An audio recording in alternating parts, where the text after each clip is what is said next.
Bonjour à tous, c'est de nouveau Modèle ISM Forfort. Bienvenue sur ma chaîne YouTube. Donc dans cette nouvelle vidéo, je vais vous présenter un modèle grosse échelle, qui a une échelle de 1/5. Voilà, une échelle qui est peu répandue dans le modélisme. Comme vous pouvez voir, c'est un modèle qui est assez volumineux et qui prend assez de place. Voilà. Je vais vous expliquer un petit peu comment fonctionne ce genre de modèle. Donc déjà dans un premier temps, faut savoir que ces gros modèles là, ils fonctionnent avec des moteurs à essence de temps, avec un allumage électronique. Voilà. Vous avez tout simplement un lanceur, une corde ici. Je sais pas si vous voyez sur la caméra qui est là. Vous tirez sur le lanceur qui est là pour démarrer le moteur, comme une tronçonneuse ou une débroussailleuse, d'accord. Ensuite, l'avantage sur un modèle comme ça, tout simplement, c'est que c'est très économique à l'utilisation, déjà en numéro 1. Ensuite, ça a l'avantage de fonctionner à l'essence, au sans-plomb. Personnellement, dans le réservoir, je mets du mélange de temps, avec du sans-plomb 98. Ce que je préconise, pour tous ceux qui font du d'autant, peu importe, c'est de faire un mélange pas trop en avance, parce qu'il y en a qui vont faire des mélanges trop tôt ou plus tard, et voilà, faut faire le mélange que quand on a besoin vraiment et qu'on sait qu'on va le faire tourner. Voilà, là en l'occurrence c'est le confinement, j'ai fait un mélange uniquement pour le faire tourner de temps en temps, mais voilà, pour très peu de quantité, pour pas que le mélange il soit tout simplement trop vieux, quoi. Voilà. C'est une duromotrice. Duromotrice, je vais expliquer ce que c'est.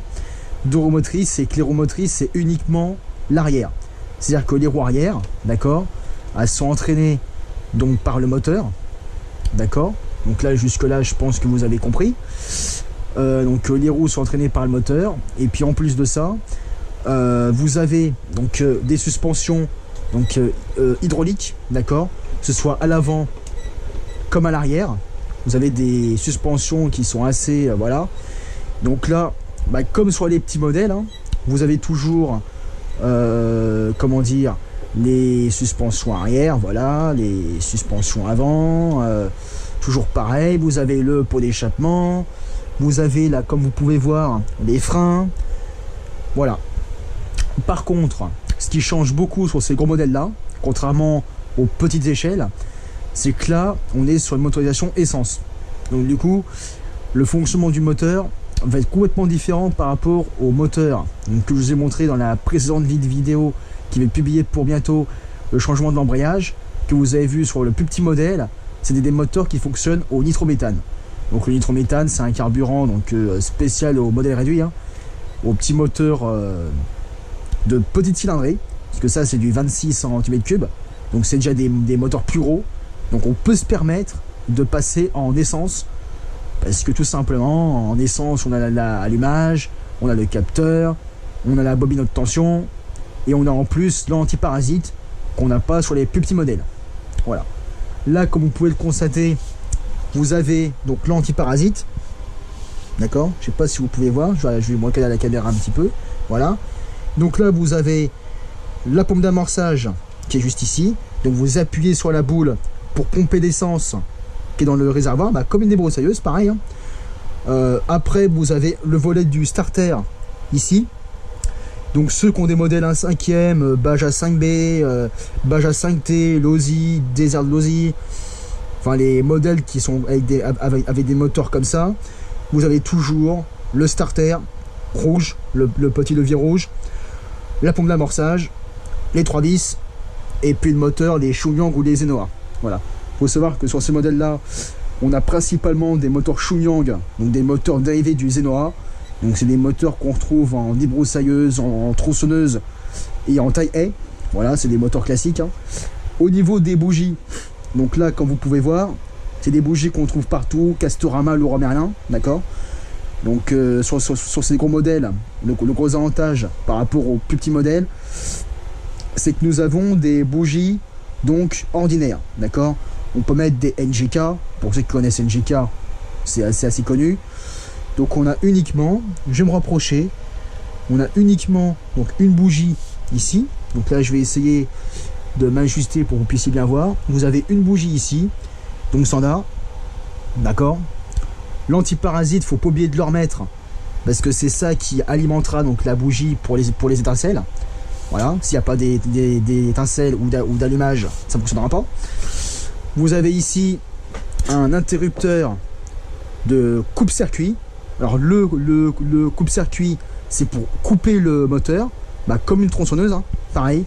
Vous avez un petit bouton derrière qui permet d'éteindre le moteur. Vous appuyez sur le bouton, ça coupe l'allumage et le moteur il se coupe. Voilà. Donc là, je vais faire la deuxième partie de la présentation. Je vais retirer la carrosserie. Je vous dis à tout de suite.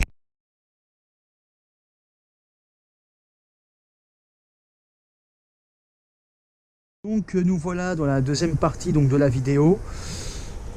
Attendez, hop, je la remets un peu mieux. Voilà, c'est bon. Donc là, voilà. Donc là, nous avons retiré donc, la carrosserie. Donc là, nous avons directement... comment dire, donc les cordes à piano qui permet de contrôler donc le cerveau ici qui est le gaz frein, qui permet de contrôler la tringlerie pour ouvrir l'entrée d'air du carburateur, d'accord. Ici vous avez le cerveau pardon, la commande du frein, donc c'est un frein à disque comme sur les nitros, d'accord, sur les nitrométhane. Là vous avez tout sur les modèles 1/5, l'arceau de sécurité qui va protéger le moteur, le capuchon bougie et tout le système échappement, d'accord. Là vous avez une zone pour ceux qui ont des Baja 5B ou des Baja 5T. Vous avez sur ces gros modèles là, vous avez l'avantage d'avoir une zone réservoir. Donc là vous avez tout vous avez, comment dire, vous avez un emplacement dédié au réservoir Zenoa. Voilà, que c'est des moteurs comme ça sur ces modèles-là.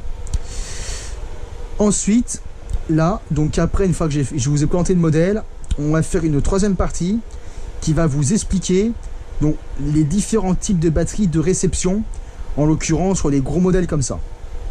Donc il faut savoir que sur les modèles 1/5, vous avez différents types de batteries. Vous avez les NiMH, donc les gros blocs NiMH que vous avez vu tout à l'heure. Ça servait à alimenter ce genre de voiture. Voilà, des gros modèles comme ça, avec des gros cerveaux qui consomment 1 ampère 5 et 1 ampère 5. Donc nous avons environ 3 ampères de consommation, on va dire, à fond. Donc quand le cerveau il est en course maximale, ce qui veut dire que quand vous roulez plein gaz, que vous tournez à fond, que vous freinez, que vous faites des drifts et que vous vous amusez un petit peu, ce qui est quand même le but, le cerveau il va plus tirer, ce qui fait qu'il va plus consommer en intensité. Donc sachant que les NiMH, quand j'ai expliqué dans la précédente vidéo, vous avez un risque d'auto-décharge. Donc j'ai mis sur les modèles donc à l'échelle 1/5, qui est des modèles grande échelle, j'ai mis donc une batterie LiPo. La batterie LiPo que vous aviez vue tout à l'heure, donc je vais me rapprocher, comme vous pouvez le constater, je l'ai installée sur le modèle, d'accord. Donc je vais vous expliquer aussi comment c'est fait électroniquement dans le modèle. Donc vous avez donc le récepteur, comme en nitro, pareil, hein, le récepteur, les servos commandes, c'est haute direction, servo gaz frein, d'accord. Là vous avez le câble donc d'alimentation pour pouvoir connecter la batterie au récepteur. Sauf que là, vu que c'est une LiPo, d'accord, donc vous avez donc un régulateur de tension. Pourquoi? Parce que le cerveau ici, d'accord, et le cerveau ici, donc ils sont alimentés en 6 volts et le récepteur en 6 volts. Faut bien garder la notice du modèle réduit, enfin du modèle tout simplement, et regarder l'alimentation du récepteur et des cerveaux. Pourquoi? Parce que si on ne regarde pas l'alimentation correcte du récepteur ou des cerveaux, comment dire, on peut griller les moteurs et les bobines intérieures. Donc, ce qui peut être quand même dommage. Donc pour éviter ça, on met en place donc un régulateur au max de 8 ampères de manière à ce qu'on ne grille pas le condensateur intérieur, d'accord, et de manière à pouvoir tirer un petit peu si besoin sur les servos sans les griller. Ce qui est quand même assez important parce que les servos commandes, bah, c'est quand même ce qui permet de contrôler les roues, etc., etc. Donc là, je vais vous faire vite fait, je vais vous montrer comment les servos ils fonctionnent pour que vous puissiez avoir une petite idée. Donc je reprends dans la troisième partie de la vidéo.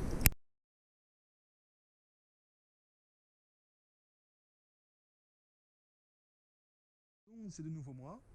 Donc là, nous avons devant nous donc la télécommande, donc qui permet donc de commander le modèle. Hein. Voilà, donc vous avez une télécommande. Donc une télécommande se présente comme ceci. Donc il faut savoir que la fréquence, elle est en 2,4 GHz. Donc c'est un peu comme un talkie-walkie, hein, c'est une antenne donc qui est comme ceci, d'accord. Donc comment c'est conçu une radio en voiture RC? C'est les mêmes, hein. Que ce soit de la grosse échelle ou de la petite échelle, les commandes c'est exactement les mêmes, c'est conçu pareil. Vous avez un volant donc pour pouvoir commander les roues, et vous avez la gâchette accélérée. Je vais montrer mieux que ça pour que vous puissiez bien comprendre. Attendez 2 petites secondes. Accélérer, c'est ici, d'accord. Accélérer, freiner, accélérer, freiner, accélérer, freiner. Voilà. Là, vous avez un volant pour commander.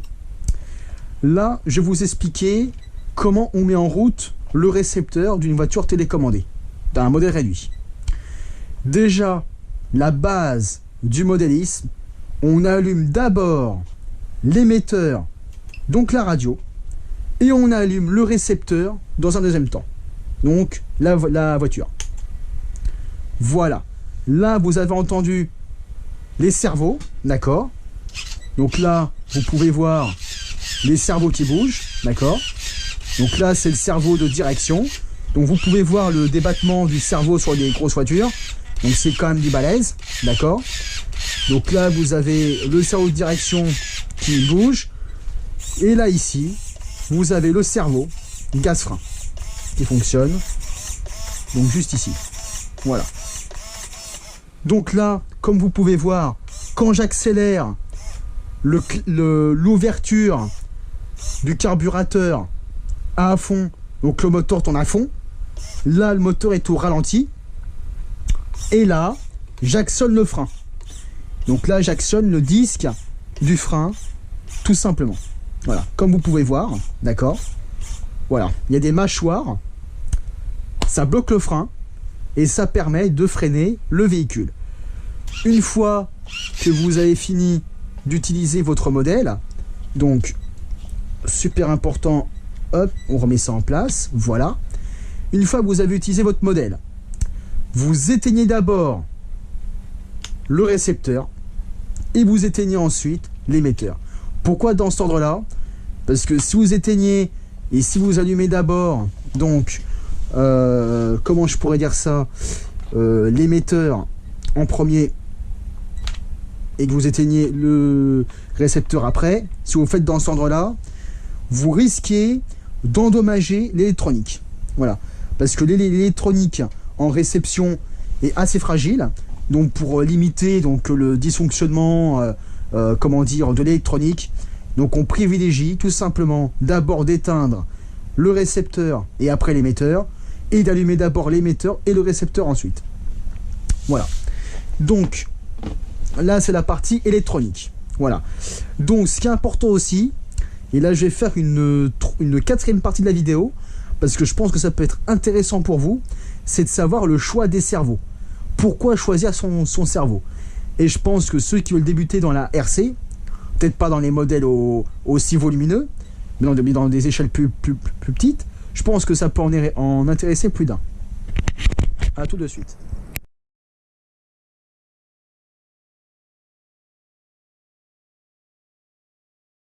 Donc, pourquoi choisir ces cerveaux?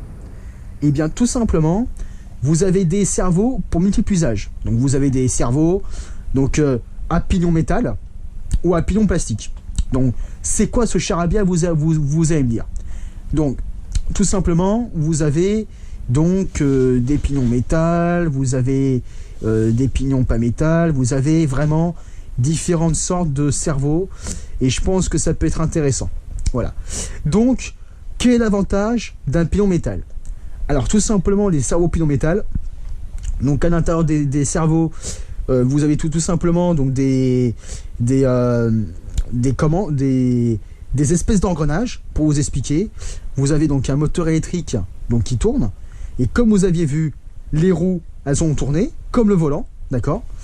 Et là, le cerveau de gaz-frein a commandé l'ouverture du carburateur, donc de l'entrée d'air, pour que le moteur tourne. Plus le moteur est alimenté en oxygène, en air, plus le moteur tournera vite. Ça, je ne vais pas vous l'apprendre, c'est le fonctionnement d'un moteur thermique. Donc voilà, donc ça c'est la base. Ensuite, vous avez donc le frein. Donc là, vous avez un frein à disque donc sur un arbre. Donc c'est quoi un frein à disque sur un arbre? Alors je vais expliquer. Vous avez vos roues, d'accord? Sachant que c'est un duromotrice appelé 2WD, d'accord? Quand vous achetez votre modèle, vous avez marqué sur la notice ou sur la fiche du modèle, vous avez indiqué 4WD, 2WD, RTR ou voilà. Qu'est-ce que signifie ça? Eh bien, je vous explique. Donc, vous avez des modèles déjà montés avec livré la radiocommande, la batterie de réception, le moteur, les cerveaux, le récepteur, le réservoir d'essence, etc. Le filtre et tout. Excusez-moi. Donc, on appelle ça des modèles pré-roulés. Alors, généralement, sur le modèle prêt à rouler, il vous manque des fois le chargeur ou la batterie. Ce qui est rare. Alors, de base, dans un modèle RTR, vous avez des batteries de capacité, on va dire, pas énorme. Sur un modèle comme ça, on avait initialement une 2000, donc NiMH, donc ça ne me pesait pas des masses. Sachant qu'un plein dure à peu près sur un modèle comme ça aux alentours de 40 à 45 minutes, donc c'est quand même beaucoup. Donc pour avoir assez de batterie et avoir assez de jus pour ceux qui comprennent mieux dans les cerveaux, parce que vous voyez que les cerveaux 1,5 A et 1,5 A à force ça consomme pas mal. Donc par sécurité, il vaut mieux mettre donc une batterie qui se décharge pas, donc qui n'a pas le risque d'autodécharge, comme je l'ai souligné tout à l'heure, qui est une LiPo, d'accord? Donc l'avantage d'une LiPo, comme j'ai dit tout à l'heure, c'est que ça ne se décharge pas. Et en mettant une LiPo ici, donc vous aurez un avantage énorme, c'est tout simplement que vous n'aurez pas le risque de décharge de la batterie. Parce que quand une batterie se décharge, généralement, c'est un peu pénible et ça peut être problématique pour tout le monde. Voilà. Donc, je pense que vous vous faites une idée combien pèse un modèle comme ça. Alors, sans vous faire peur, ça pèse quasiment l'équivalent d'un sac de croquettes pour chien de 10 kg, généralement. Donc, c'est quand même assez lourd. C'est voilà, c'est des engins quand même qui sont assez lourds, d'où le poids du moteur. Comme vous pouvez voir, c'est un sacré moteur qui est là-dessus. Le moteur, vous avez le réservoir d'essence, vous avez les cerveaux, vous avez le châssis, vous avez le système de commande, les tringleries, tout ça. Donc vous avez quand même assez d'accessoires là-dessus. Voilà, donc c'est assez important. Donc voilà, donc tout simplement, c'est assez important et c'est pour ça que c'est lourd. Le modèle, précisément celui-là, il pèse dans les 12,5-13 kg, donc ça reste assez volumineux. Les nitros en plus petite échelle sont beaucoup moins lourds, bien évidemment, parce que tout simplement, on n'a pas un moteur comme ça dessus, on n'a pas un échappement comme ça, on n'a pas, comment je pourrais dire ça, un réservoir aussi gros. Les modèles plus petits sont beaucoup plus petits, donc logiquement c'est beaucoup moins lourd. Voilà. Voilà, donc je pense que j'ai fait le tour. Donc pour ceux qui veulent donc, des conseils, qui veulent débuter soit dans une échelle comme ça, soit dans une échelle plus petite, je pourrais répondre à vos éventuelles questions. Voilà. Donc la dernière partie, pour une conclusion, je vous dis à de suite. Donc écoutez, merci encore d'avoir regardé cette vidéo. Donc vous pouvez donc répondre à d'éventuelles questions si vous avez des questions. J'y répondrai donc avec grand plaisir pour ceux qui veulent se lancer dans ce magnifique monde donc, du RC. Comme vous pouvez voir, on peut trouver de tout, on peut faire de tout. C'est super intéressant. On est vraiment dans un monde où on a plein de choses qui sont variées, voilà, en termes des échelles, en termes des différents moteurs. Vous avez des moteurs thermiques, des moteurs électriques, etc., etc. Sur ce, je vous dis à très bientôt sur ma chaîne. C'était Model Ism Fort Fort.